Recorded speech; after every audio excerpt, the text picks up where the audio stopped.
Dito rin pala, meron sila mga tinda mga ano, mga isda-isda, ano, mga fighting fish. Oh, pagka, halimbawa, nadaan kayo dito, mahilig naman kayo sa mga fish, mga aquarium fish, dito.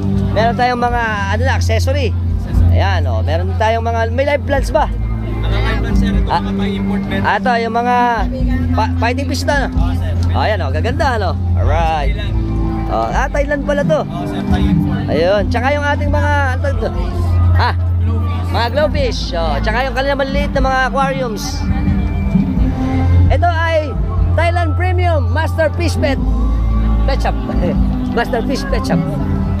Siyempre sa lahat po ng mga bago lang sa lahat ng platform natin, sa Instagram, sa TikTok, sa Facebook, at siyempre sa YouTube, ano magagawa natin? Subscribe na kayo, hit notification bell para sa mga updated natin videos na ipalalabog sa inyo. Every time magagawa tayo ng mga interesting videos. Kung gusto yung video natin, share nyo rin. Until next time mga tropax, keep safe and keep moving always. Bye-bye!